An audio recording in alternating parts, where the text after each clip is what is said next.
Today, me and my group from MM1103D will be discussing about unemployment in India, prepared for Madam Hafizah binti Yaakob. Unemployment refers to individuals who are seeking for a job but are unable to find one. This includes people who are employable but having difficulties finding suitable employment. Unemployment is one of the crucial indicators of a nation's economic health. According to Karl Marx, a very notable person said that the inherited unstable nature of capitalism necessitates periodic crisis of mass unemployment, believed that recovery and growth were also a necessary and inevitable aspect of the capitalist system along with the unemployment. Unemployment actually can be classified to several types, which is frictional unemployment, structural unemployment, cyclic unemployment, and voluntary unemployment. Frictional unemployment refers to short-term unemployment caused by normal process of workers changing jobs. For structural unemployment refers to individual skill set and is insufficient to perform tasks required for workers but are unable to travel or set to an exact location. Cyclical unemployment refers to the change in numbers of jobless workers during periodic of economic booms. And last but not least, voluntary unemployment refers to employee chooses to quit their job because it no longer financially rewarding or voluntary unemployed. Unemployment can exist due to many factors from both supply side or the workers and the demand side or the employers contribute to unemployment. Financial crisis, worldwide recessions, and high interest rate can all contribute to demand side reductions. For frictional unemployment and structural unemployment, major focus from the supply side. The objectives of this assignment is to research about unemployment in India from 10 years previous. Hopefully we can give suggestions that can be useful about the unemployment in India, and hopefully that can be reached to others for based on knowledge. For the next slide, I will talk about the background of India. There are many reasons why we chose India. India is one of the eldest civilizations, both a rich cultural and historical heritage. The world's greatest cultural diversity is attributed to India. And lastly, the growing young population face employment challenges, leading to high unemployment rate. The National Sample Survey, which is NSS, show unemployment rate between 4% and 5%, with urban unemployment higher. The LFPR was stable at 58% in 1983 to 1993, but dropped to 59% in 1999 to 2000 and 55% in 2019 and 2022. And I will continue to our presentation, which means India's unemployment. This graph summarizes the unemployment rate in India between 1939 and 2022. This is because the unemployment rate from 1939 to 2022 is quite drastically low, and you can see the beginning of the 1999 it quite increased. After that, in 2008 or 7, I believe, it was drastically low, but initially for 2020 it's quite drastically increased the unemployment rate because of the COVID-19 pandemic as well. So we refer to the table that I create, which means the main causes of the change for each year. So for the main causes of change in 2030, which means is growth of the sector. In 2014, large infrastructure projects. For 2015 is made in India Initiative. 2016, economic reform. 2017, introduction of GST, which means taxes.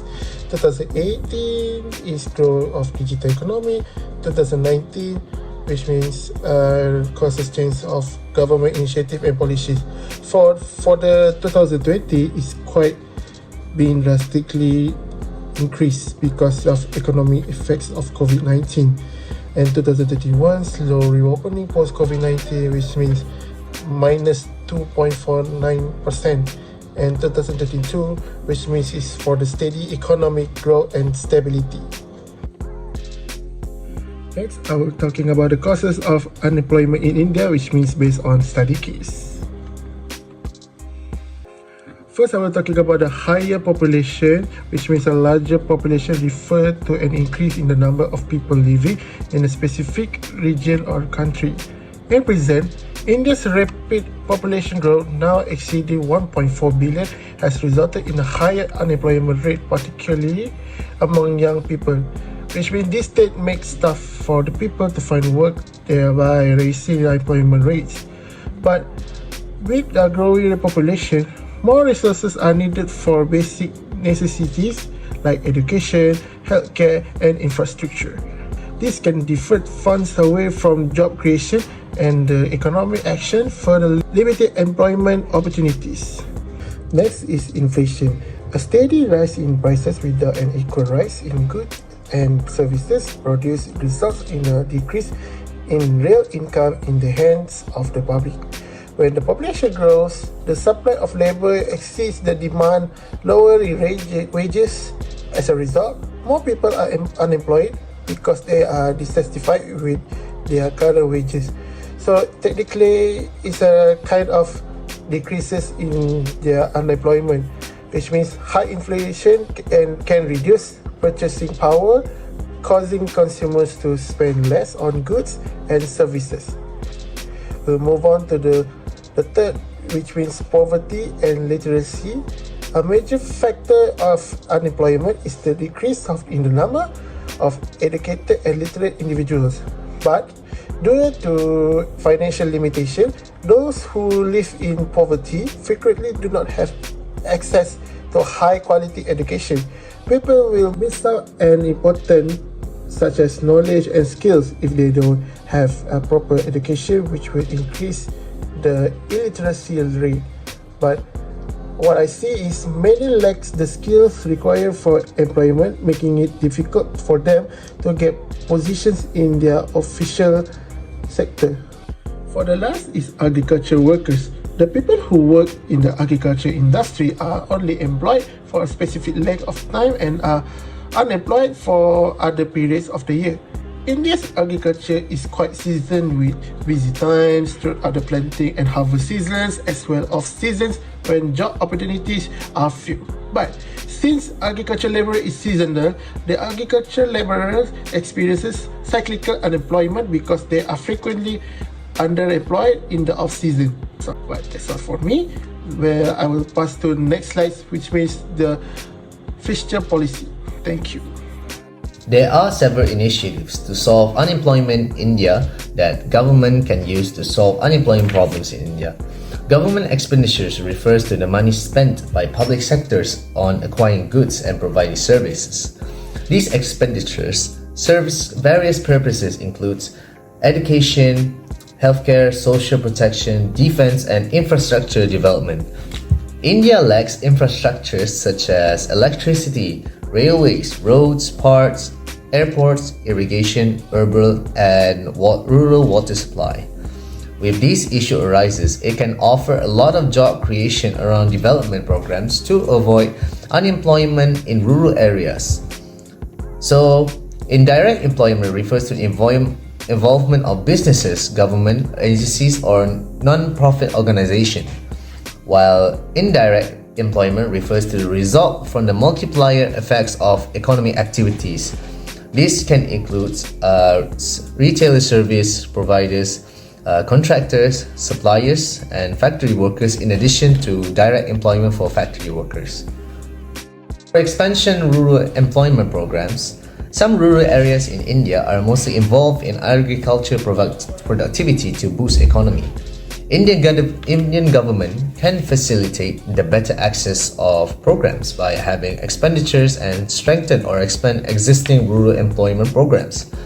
So there is one notable program that can be included in this, such as the Mahatma Gandhi National Rural Employment Guarantee Act, enacted in 2005, aims to provide livelihood security to rural households by guaranteeing at least 100 days of wage unemployment in a financial year to every household. With this act, there will be provided more guaranteed employment, more women participation, and fair minimum wages to all workforces so that the problem of unemployment can be solved through government expenditures. Using a fiscal policy of tax is having targeted for tax incentive. Targeted tax incentive have a lot of ways for Indian government to specifically apply on this issue.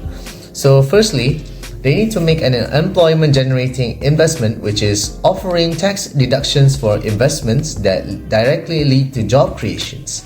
So for example, companies could receive tax credits for each new full-time job created, especially in high unemployment areas. Secondly, they could establish youth employment tax program, which is a special tax that requires recruiting young employees. This includes tax credits for businesses that hires graduates and offer internships, as according to the International Labour Organization estimating 29% Indians fresh graduates unemployed in 2022. Last but not least, Indian government should also implement sector-specific incentives where government can offer tax breaks to sectors that have high potential of job creations. They could reduce the goods and services tax, known as GST, for renewable energy equipment that can promote investment in this sector and offer jobs for Indian citizens to avoid unemployment in India. And for the conclusion, we've learned that unemployment in India is a critical issue despite economic growth. Factors such as social dynamics, economic growth, and governmental policy contribute to the problem. Addressing unemployment requires a multi-factor approach, including skill development program, entrepreneurship initiative, supportive policies for small and medium enterprise, and enhancing infrastructure for education. Achieving inclusive economic growth required reducing unemployment.